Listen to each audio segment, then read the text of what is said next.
Hey friends! Welcome to Fun Fam Travels. Today, we are excited to share with you our 5-day, 4-night experience in the vibrant city of Hong Kong and Macau. This is the typical itinerary of leisure family travelers. Hong Kong as the primary destination and a side trip to Macau. We started off day 1 by heading to NAIA Terminal 1 early in the morning to catch PR 300 Manila Hong Kong via Philippine Airlines. We are expecting full flight today since we are flying on a peak Holy Week period. Flight to Hong Kong is roughly around 2 hours and 30 minutes. We arrived at the Hong Kong International Airport and immediately hurried to the immigration area. After getting through immigration, we proceeded to the luggage carousel to pick up our check-in luggages. And after that, we are now ready to exit the terminal and make our way to the hotel. We are staying at the Kimberly Hotel in Tsim Shat Tsui area. First agenda is, of course, check-in. The hotel reception or check-in desk is on the second floor. Either you take the lift or the escalator from the basement entrance. We arrived earlier than the hotel's standard check-in time of 2 p.m. As expected, our rooms are still not available. No problem. There's a concierge area where you can leave your luggages so you can already go around the city while waiting for your room to be available. The Kimberly Hotel is at the heart of Tsim Shat Tsui area. This location is really nice. There's a KFC a few steps away from the hotel. So, we are heading there for our first meal here in Hong Kong. We ordered the chicken bucket meal, but take note, there's no rice here, unlike in the Philippines. What's special about KFC here is that they have egg tarts. Well, I'm quite excited really to try this because I have read several recommendations to really try KFC egg tarts. You know what? KFC egg tarts is so delicious. Our family loved this egg tart.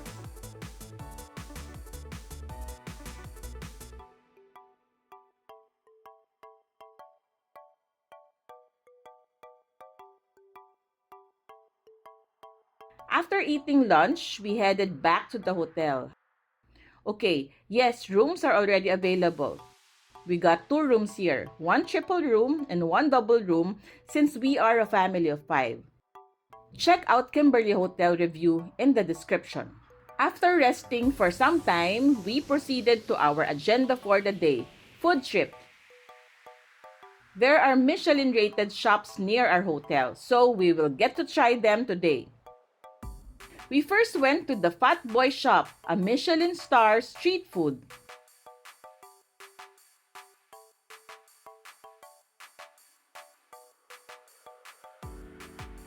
Then, we tried milk tea from Baron's, which is near Fat Boy Shop.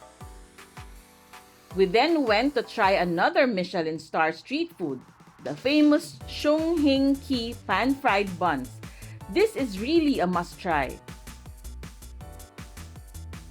Check out Michelin star food trip in the description. Next, we went to the Bake House, which is known for the famous egg tarts. However, when we arrived, they were not selling egg tarts anymore, sold out already for the day.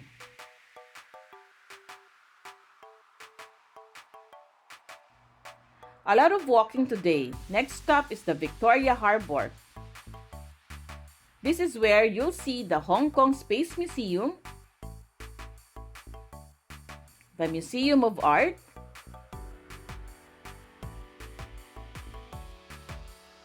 and the famous Avenue of Stars. Of course, you can't miss this Avenue of Stars, right?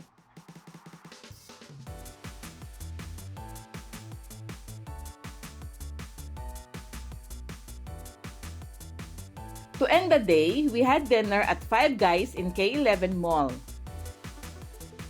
this mall is within the Avenue of Stars area. We had burgers, fries, smoothies, unlimited drinks, and free peanuts. They serve generous servings of French fries. One large fries is good for 5 people already.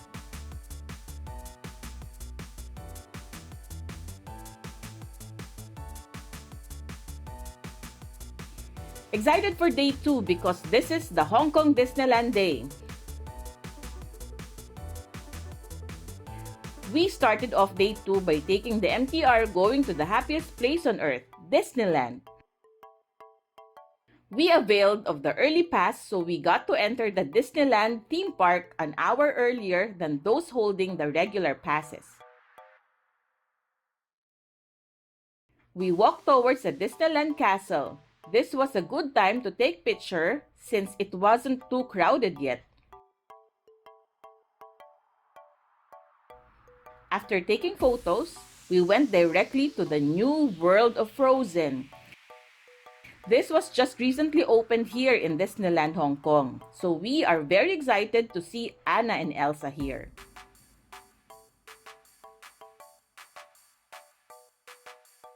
This new land offers 2 new rides. We tried out the Frozen Ever After ride first. In this ride, we hopped aboard on a boat, journeying through the story of Anna and Elsa, featuring beloved songs and characters from the movie.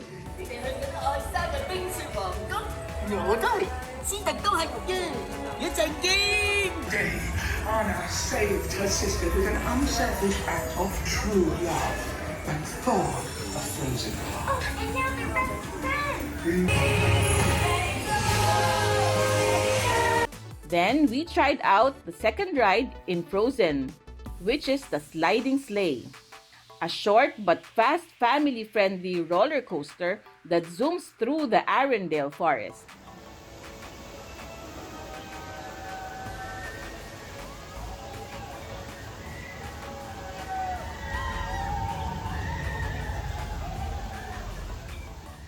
After exploring the world of Frozen, we tried the Winnie the Pooh ride. And then, we also tried It's a Small World boat ride.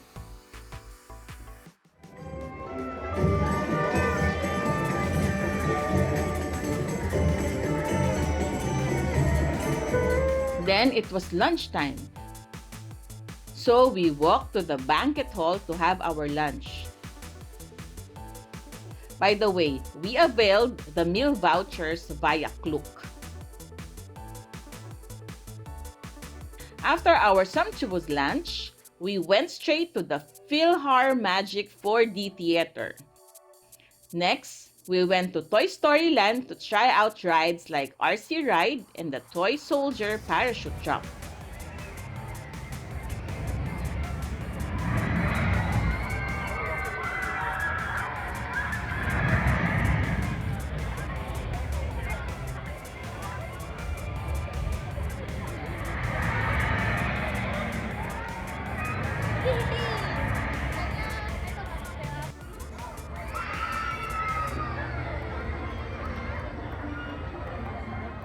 Then, we walked to catch an exciting Moana show in the Jungle Junction of Adventureland.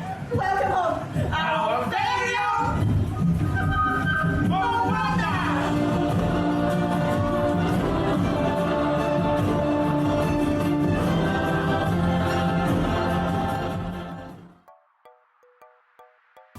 Off to Tomorrowland to try thrilling rides like Ant-Man and the Wasp Nano Battle Ride. Shrink, destroy, repeat. Got it? I got it. I got it. Got it! And the indoor roller coaster Hyperspace Mountain.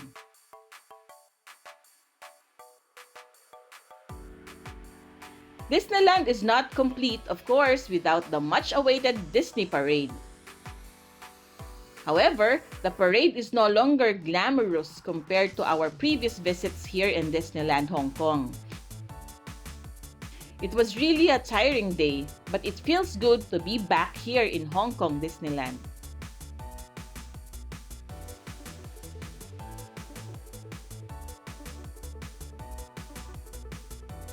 Day 3 is Ngong 360 and Big Buddha Day.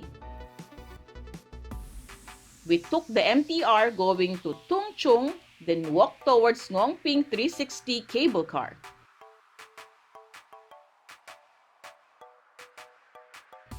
This is our first time here and we are really very excited to explore this village.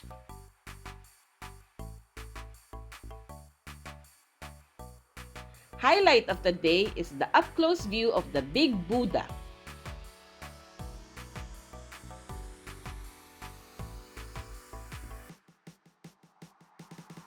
Then, we went back to the village and went around to buy some snacks and souvenirs. Lots of souvenir shops here and good places to eat. Check out our Ngong tour in the description.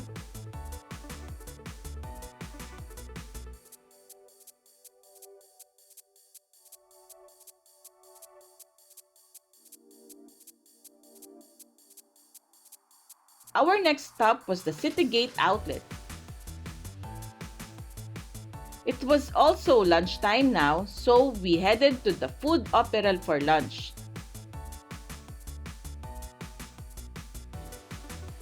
Lots of food choices here.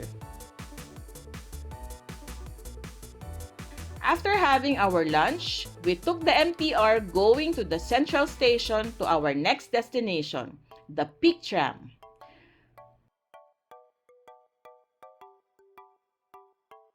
We got an incredible view during the Tram ride.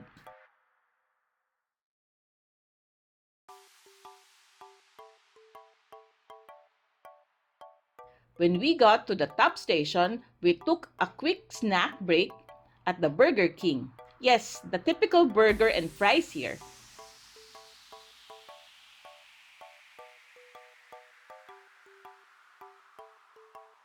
Then, we headed to the Victoria Peak or the very top to see the Hong Kong skyline.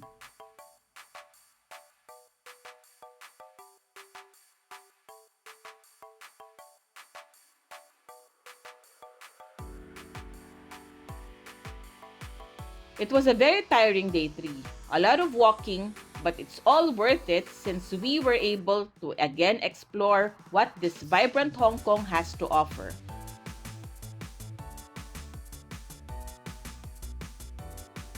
Day 4 is when we transferred to Macau via ferry. We checked out early at Kimberley Hotel, then we took the MTR to Sheung Wan and walked to the HK Macau ferry terminal. We were able to board the earlier scheduled ferry going to Macau. We boarded the turbojet through the West Bridge. It was just an hour ferry ride from Hong Kong going to Macau. When we arrived at Macau Ferry Terminal, we took the free shuttle bus to Grand Lisboa. Most of the hotels here offer free shuttle buses from the ferry terminal, so transportation really is not a problem.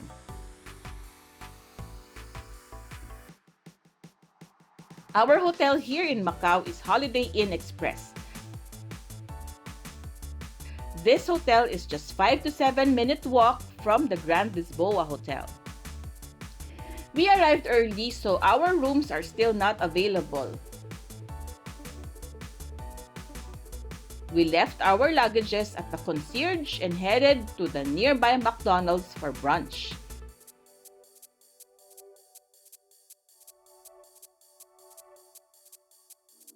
After eating, we walked back to Grand Lisboa for the free shuttle bus to explore the famous casinos in Macau, the Londoner, the Parisian, and the Venetian. Here are the highlights. Check out our casino tour in the description. 新乡尤为特别的朋友也想就是风车。妹妹，您好。Sorry for jumping in, but thanks for the ride.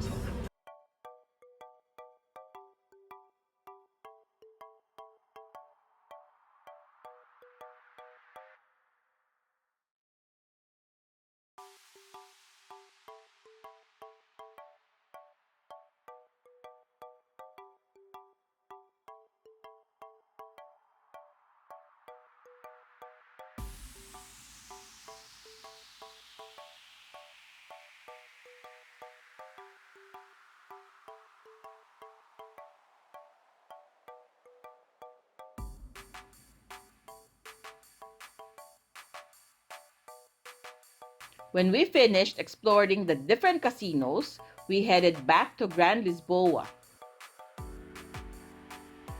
and walked to Jollibee Macau for early dinner.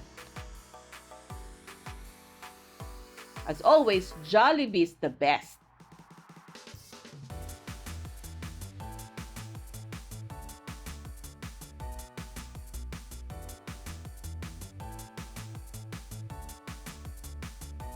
After Jollibee, we are now heading to Senado Square and ruins of St. Paul. We bought some souvenirs here to take back home. This is our last stop for the day.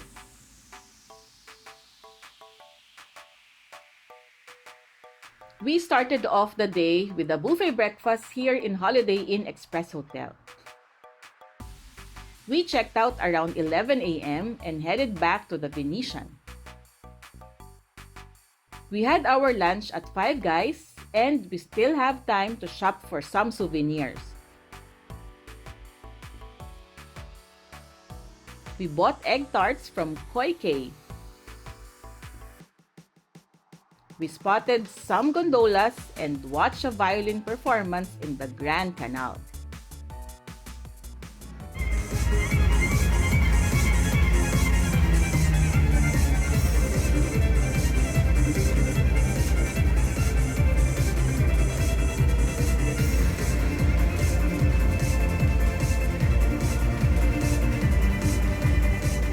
Lastly, we headed to the airport via free shuttle bus from the Venetian, and we took Philippine Airlines flight back to Manila. Our 5 days and 4 nights Hong Kong Macau trip is definitely one for the books. We highly recommend going to Macau from Hong Kong or vice versa so you get to maximize your trip. That's all for now, friends.